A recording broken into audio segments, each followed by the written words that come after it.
Il est 20h30 ici en France. Paris Direct continue sur France 24 dans quelques secondes. On va plus loin avec Marie-Roger Biloa. Bonsoir. Et Baptiste Falvoz. Au sommaire, il ne fait pas de son âge un obstacle. Joe Biden prêt à briguer un deuxième mandat en 2024. Il aura 82 ans. Il l'annonce ce mardi et veut sauver l'âme de l'Amérique comme en 2020. À peine débuté, déjà entravé l'opération Wambushu à Mayotte. La justice met sur pause la destruction et l'évacuation de bidonvilles. Le préfet fait appel.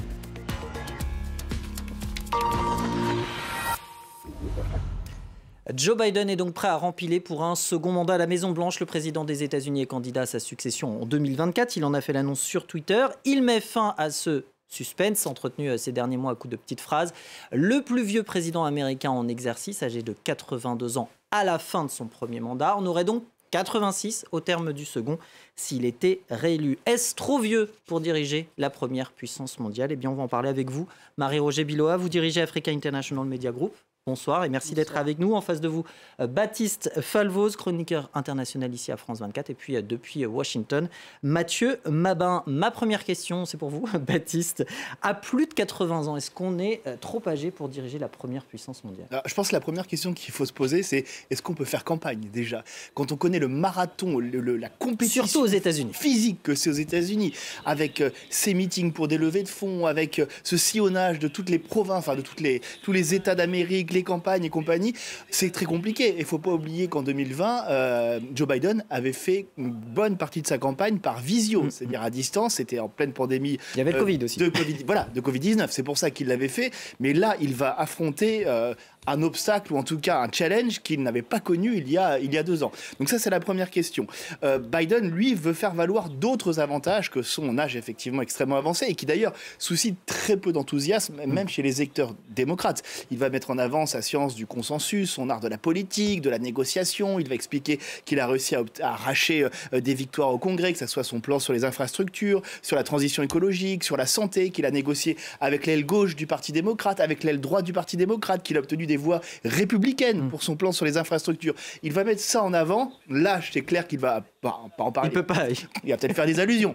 Mais c'est vrai que c'est une question qui se pose. On peut aussi poser pour Donald Trump, qui a 76 ans à l'heure actuelle et qui sera également à un âge très avancé. Il y a eu d'ailleurs cet édito assez cinglant du Wall Street Journal il y a quelques jours qui voit en cette candidature, donc c'était avant l'annonce officielle, une erreur. Le journal de rappeler que, et vous l'avez rappelé Baptiste, que la campagne effectivement c'est une chose, mais il y a aussi le fait de gérer des crises comme l'Ukraine, les tensions avec la Chine qui supposent beaucoup de présence et d'énergie. Marie-Roger, Joe Biden avant d'être président a été vice-président. Quand on passe comme ça du temps au sein du bureau ovale, on comprend qu'on a envie d'y rester, non? Je ne crois pas que ce soit sa motivation première. Je crois que Baptiste vient de rappeler le bilan déjà de Joe Biden au bout de 4 ans. Mais il est arrivé au pouvoir à une période particulière dans l'histoire des États-Unis, après un mandat de Donald Trump qui a pas seulement divisé le pays, il l'a fracassé. Il y avait tout à reconstruire. Il n'a pas tout réussi, mais il sent que je crois que ce qui le porte, c'est le sens d'une mission. Il a une mission. Et il se dit aussi, voilà, on a vu, on parle de son âge, mais quand on regarde en face, être un président en place, être un président sortant aux États-Unis est toujours un grand avantage aussi. Et on rappelle quand même que il y a, sur toute l'histoire des États-Unis, il y a à peu près 4 présidents sortants qui n'ont pas été réélus. Donc, il est en bonne position. Et là, ce qui se pose, c'est pas tellement l'histoire de l'âge, puisqu'on a vu le président qu'il a été et qui a été énormément soutenu par les jeunes. Mais se pose aussi la question de la durée des mandats, la durée au pouvoir, le temps du pouvoir. Et lorsqu'il est arrivé au départ, il laissait entendre qu'il pourrait ne pas se représenter. Enfin, c'était pas très clair, parce que c'est pas très avisé quand vient d'arriver au pouvoir de dire « Ah ben vous savez, dans 4 ans, je suis plus là ». Parce qu'on perd beaucoup de sa force de frappe et beaucoup de sa marge de manœuvre. Donc, il est resté évasif, mais il comprend bien qu'aujourd'hui, Le pays a sans doute besoin de lui. On parle de qui va le remplacer. Il y a toujours des possibilités. Mais aux États-Unis, il faut beaucoup de temps déjà pour se faire connaître. Et il a une assise nationale, il a un avantage. Et il a aussi pour lui le fait que les démocrates sont assez disciplinés, contrairement au parti républicain qui va être très divisé, enfin, qui est comme on l'a vu. Et je crois que... pour prendre un exemple africain, il est arrivé il y a 4 ans, sans savoir s'il a s'est représenté. Je pense au président Talon, par exemple, président béninois, qui est arrivé au pouvoir. Il a été élu en 2016, mais il disait pour un seul mandat. Il avait annoncé je veux un seul mandat. Mais non seulement il a le droit de se représenter, mais il s'est rendu compte que pour des pays à construire, le problème n'est pas d'annoncer tout de suite qu'on va partir, c'est qu'est-ce qu'on fait, qu'est-ce qu'on réalise. Et je crois que dans son cas, par exemple, si on demande aux Béninois, ils sont plutôt contents du temps qu'il a, à part peut-être la main lourde qu'il a par rapport à son opposition, mais il a fait beaucoup de choses pour les Béninois et il a une cote de popularité assez élevée dans son pays, par exemple. Être président, ça prend du temps. On va en parler justement de ce comparatif avec l'Afrique. Mathieu Mabin, depuis Washington. La Constitution américaine n'interdit pas à Joe Biden de se représenter à cet âge. Est-ce qu'il met en danger l'Amérique à un âge aussi avancé, 82 ans, il aura à la fin de son mandat? Non, même si bien sûr, on l'a dit et on l'a déjà répété plusieurs fois sur votre plateau, la question de l'âge de Joe Biden est un vrai sujet. La Constitution des États-Unis, vous l'avez dit, d'abord ne l'empêche pas de se présenter et ensuite prévoit une infinité de cas de figure qui feront qu'il n'y aura pas de vacance du pouvoir, quoi qu'il arrive. Et c'est bien l'essentiel. Ici aux États-Unis, élire le président ne consiste pas seulement à placer un homme ou une femme dans le bureau ovale pour s'en remettre durant 4 ans à ses seules décisions. D'abord, le président se fait généralement élire avec une majorité au Congrès et le pouvoir du Congrès est très important ici, il faut le rappeler. Mais je dirais aussi et surtout que Joe Biden, c'est d'abord plus de 4 décennies d'expérience politique et de maîtrise des réseaux de l'administration. Quand un président s'installe à la Maison-Blanche, il arrive avec toute une administration, et pas seulement les ministres, mais également des milliers de contractuels, de fonctionnaires et de hauts fonctionnaires qui vont former l'administration Biden, comme c'est le cas aujourd'hui. Et donc, même si du fait de son âge, Joe Biden venait à montrer des signes de faiblesse, cela ne signifierait absolument pas vacance du pouvoir et donc pas de mise en danger de la démocratie américaine, pour reprendre vos mots. D'ailleurs, depuis son entrée à la Maison-Blanche en tant que président des États-Unis, les observateurs de la vie politique américaine ont bien remarqué quelques signaux qui pouvaient raisonnablement rappeler à l'Amérique l'âge du capitaine. Ses prises de parole sont généralement très courtes, elles n'excèdent pas 20 minutes. Il a pu à plusieurs reprises commettre des lapsus, c'est vrai, des oublis ou paraître désorienté, même s'il faut rester extrêmement prudent avec cela, puisque chacun de ces faux pas a généralement été exploité, surexploité par l'opposition jusqu'à influencer, c'est vrai, notre jugement d'observateur. Et enfin, c'est peut-être l'essentiel. Un président se fait élire avec une affiche à 2 têtes. Kamala Harris est là, elle est bien là. Et la fonction de vice-présidente n'existe que pour prendre le relais en cas de défaillance, justement, de défaillance présidentielle. Et ce, quelle que soit la raison ou la forme de la défaillance. On ne peut donc pas parler de mise en danger de la démocratie américaine, même s'il faut bien reconnaître que prétendre demeurer le commandant en chef de la plus puissante démocratie du monde à 86 ans peut présenter évidemment un risque. Marie-Roger, pourquoi justement ne pas laisser directement le champ libre à Kamala Harris? Est-ce que élire une femme, ça fait peur aux Américains finalement? Eh bien, je ne pense pas que le moment soit venu. On a vu avec la difficulté avec Hillary Clinton face à Obama, qui était certes un candidat extrêmement brillant, talentueux, charismatique, mais on a toutes les analyses après montré que l'une des causes de l'échec de Hillary Clinton, c'était le fait que c'était une femme. Et qu'aux États-Unis, c'est avéré plus facile de voter pour un noir que pour une femme. Donc, et aussi, je crois que Kamala n'a pas marqué, elle n'a pas d'empreinte forte. C'est une vice-présidente vraiment très en retrait. Discrète, oui. Et je crois que c'est ça qu'on attend d'elle. Attends, elle est vice-présidente. C'est ça. On a tendance un peu à fantasmer sur le rôle que doit s'attribuer le vice-président. Exactement. Mike Pence n'avait pas non plus une position beaucoup plus flamboyante Joe Biden l'était peut-être plus d'ailleurs en tant que vice-président que Kamala Harris ne l'est actuellement. Mais ce qui est intéressant, et ce que vient de dire Monsieur Mabin aux États-Unis, ce qui est intéressant, c'est que Kamala est là pour rassurer quand même sur la voie, la démocratie américaine, la constitutionnalité d'une succession. Et c'est ça qui, plus que l'âge souvent, peut inquiéter ce qui se passe après. Baptiste, il n'y a pas beaucoup de monde pour l'instant qui se bouscule au portillon démocrate. Est-ce que Joe Biden, c'est finalement le seul démocrate capable de concurrencer Donald Trump, qui lui est aussi candidat, il l'a annoncé? En tout cas, c'est comme ça qu'il veut se positionner. Je voudrais juste ajouter une chose, ce qu'on a oublié, c'est quand même que Joe Biden se présente, alors on va pas dire en vainqueur, mais les élections de mi-mandat qui ont eu lieu récemment, non seulement lui ont permis, il a fait beaucoup mieux que prévu, il a gardé le Sénat, il a perdu de justesse à la Chambre des représentants, et c'est aussi un atout qu'il a, mine de rien, dans sa campagne. Certes, il est vieux, certes, il est un peu confus parfois, mais il arrive avec une image de vainqueur, ou en tout cas de quelqu'un qui a fait mieux que ce qu'on attendait. C'est une chose. Ensuite, effectivement, les candidats ne se bousculent pas du tout au portillon pour le moment. Alors, je ne sais pas s'il va y en avoir d'autres, dans quelle mesure aussi toute la machine Biden va faire en sorte de tenter, en tout cas d'atténuer toute velléité de se présenter face à lui. Là, il y a Robert Fitzgerald Kennedy Jr., donc qui est le neveu de l'ancien président, qui est un défenseur de l'environnement, mais qui est surtout connu pour ses positions anti-vax, qui sont à la limite de la désinformation. Il n'ira pas bien loin. Marianne Williamson, qui est une autrice de livres, qui s'était déjà présentée à l'époque dans le camp démocrate, mais en fait qui s'était retirée donc avant les primaires. Donc voilà, pour l'instant la voie est libre. Et encore une fois, pour revenir sur Kamala Harris, je pense qu'on a un peu, à l'époque de l'élection de Biden en 2020, fantasmé sur cette idée que c'était un président de transition qui allait ouvrir la voie à Kamala Harris que tout le monde attendait. Joe Biden, il pensait peut-être quelque chose de différent, il l'a montré maintenant. Mathieu, le bilan de Joe Biden pour l'instant est plutôt bon. Pourquoi vouloir finir le travail? Alors si je dis finir le travail, c'est parce que ce sont les termes qu'il a lui-même employés dans son clip d'annonce qu'il a diffusé sur les réseaux sociaux.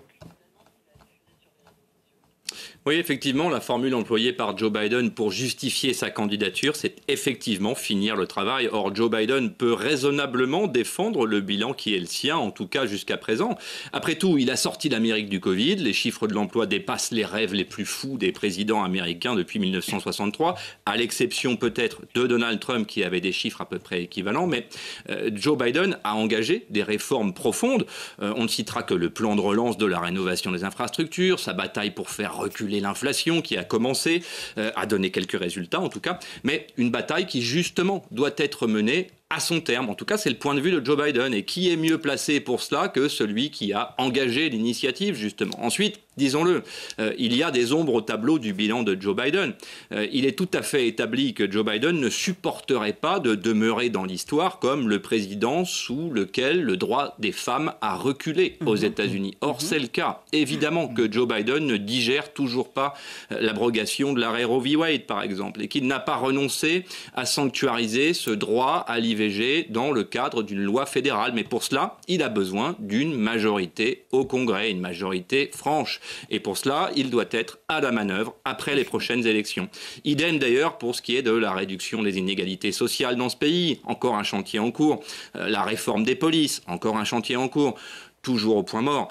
Et bien entendu, la législation sur les armes qui, elle non plus, n'a concrètement pas beaucoup avancé et avec les actualités dramatiques que nous connaissons. Ça rejoint aussi ce que vous disiez tout à l'heure, Marie-Roger, c'est que finalement 4 ans aussi, c'est court pour être président, qui plus est des États-Unis. Vous vouliez rebondir sur ce que disait Mathieu à propos du droit des femmes notamment. Le droit des femmes est plutôt sur l'âge.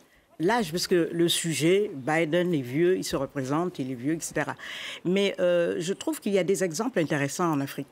La question qui s'est souvent posée, c'est pas tellement l'âge, mais la présence effective aux commandes de l'État. C'est-à-dire, à un moment donné, on se demande si certains, l'entourage, ne profitent pas de la situation, de l'âge de celui qui est en place pour commander à sa place. Et c'est ce qui est arrivé, par exemple, à Mugabe. Robert Mugabe... son âge n'était pas un problème pour ses compatriotes, c'était surtout à l'étranger qu'on parlait de son âge. C'est au moment où sa femme a pris les devants et que toutes sortes de gens se mêlaient de tout à sa place et qu'il apparaissait faible et en retrait qu'il a été déposé. Mais par contre, un contre-exemple, c'est Caïd Essebsi en Tunisie. qui a été élu contre les plus jeunes et plébiscité par la jeunesse. Et il avait 88 ans. Vous voyez, donc le problème, c'est vraiment qu'est-ce qu'on apporte. Et dans le cas de Joe Biden, il faut le rappeler, et c'était intéressant d'observer que actuellement, dans les sondages, parmi les démocrates, il est plébiscité aussi par les jeunes.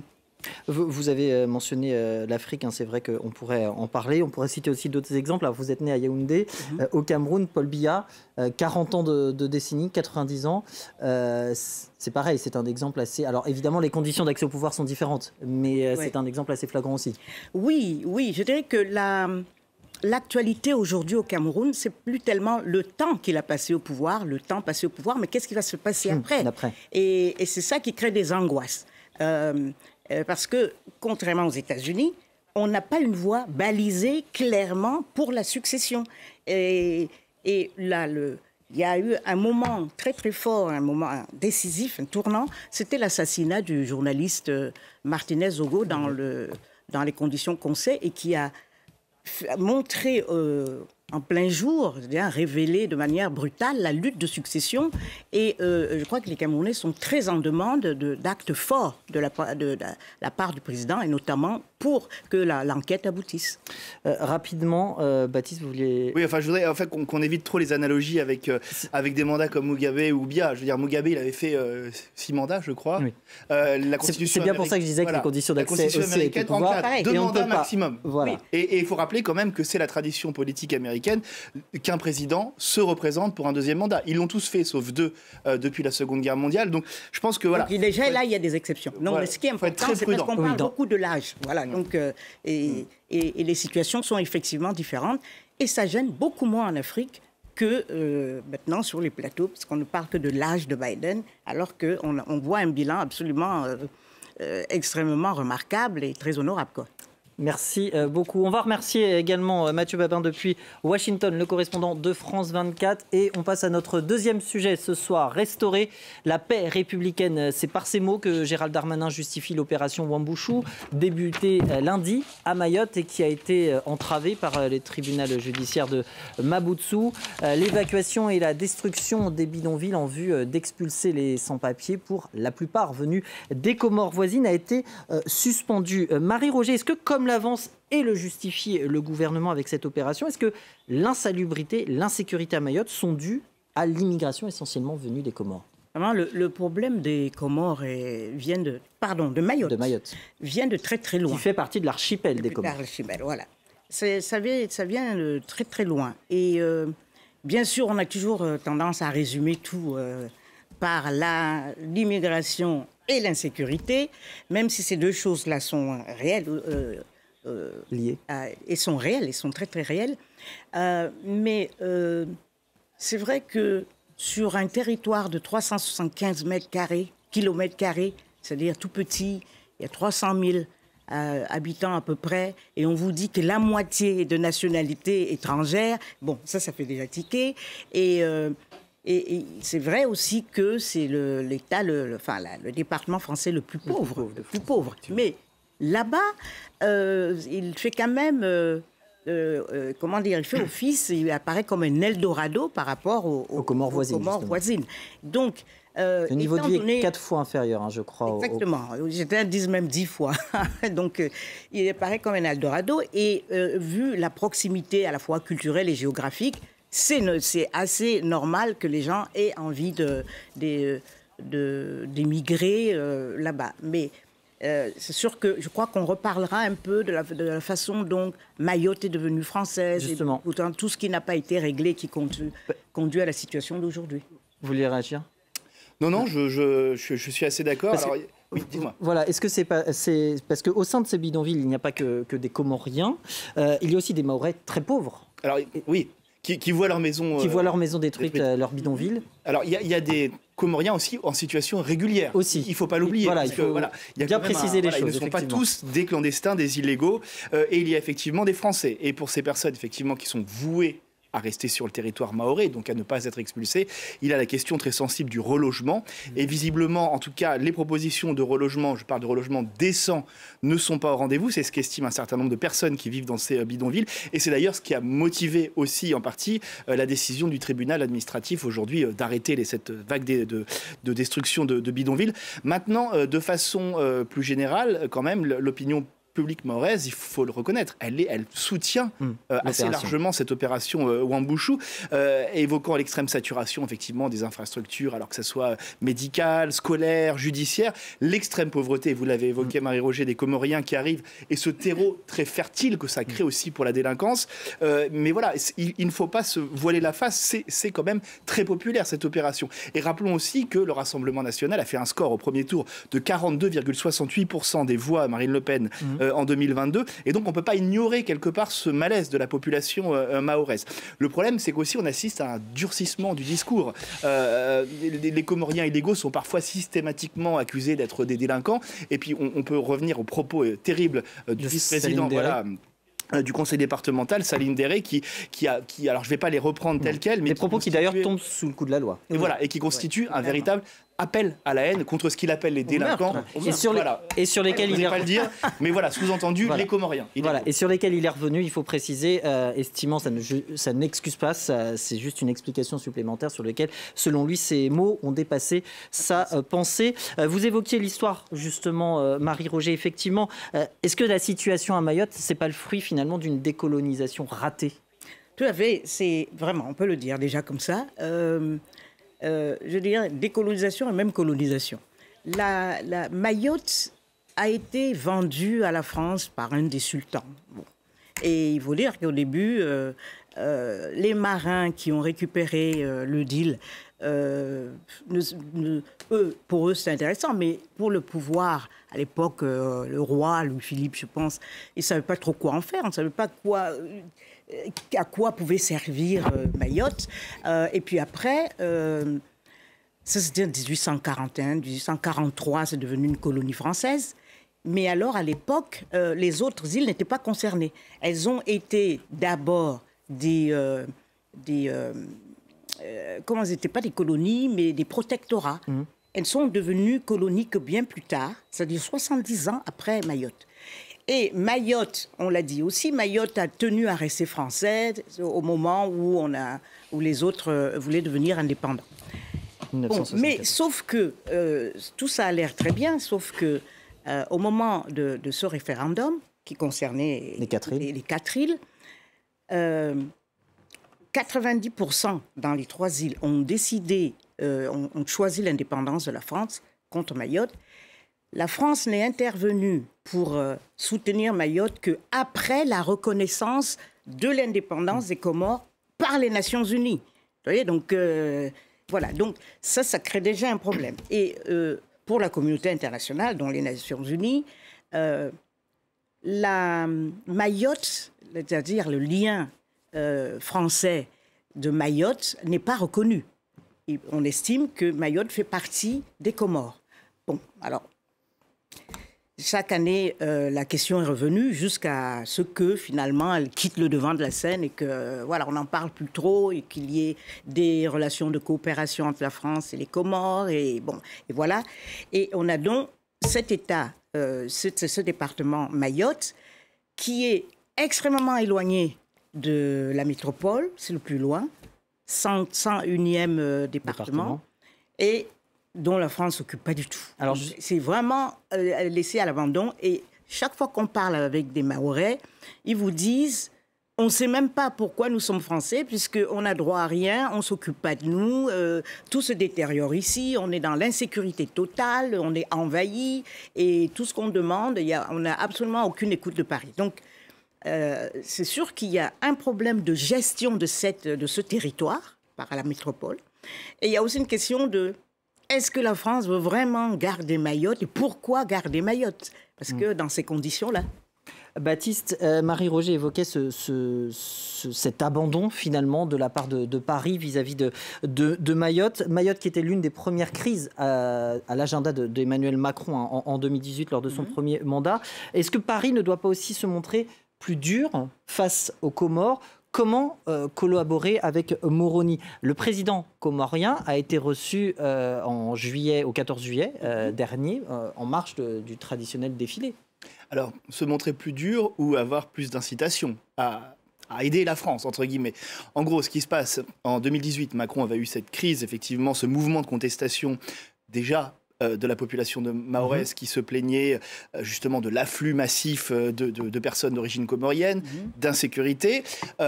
Il avait voulu lancer une opération d'expulsion assez massive de Comoriens donc vers les Comores, sauf qu'à l'époque, les bateaux avaient été refoulés par le président en place, qui est d'ailleurs le président actuel toujours, et ça avait abouti à un bras de fer entre Moroni et Paris. Comment ça s'était soldé? Avec cet accord cadre de 2019, au terme duquel donc les Comores acceptent de mieux contrôler les routes migratoires vers Mayotte, de mieux réadmettre, parce qu'on parle de réadmission de leurs ressortissants donc sur le territoire comorien, en échange d'une enveloppe financière, 150 millions d'euros qui ont été attribués donc aux Comores par Paris donc sur 3 ans à travers l'Agence française de développement pour différents projets de développement. Donc la question c'est de savoir comment parler de ça avec Moroni.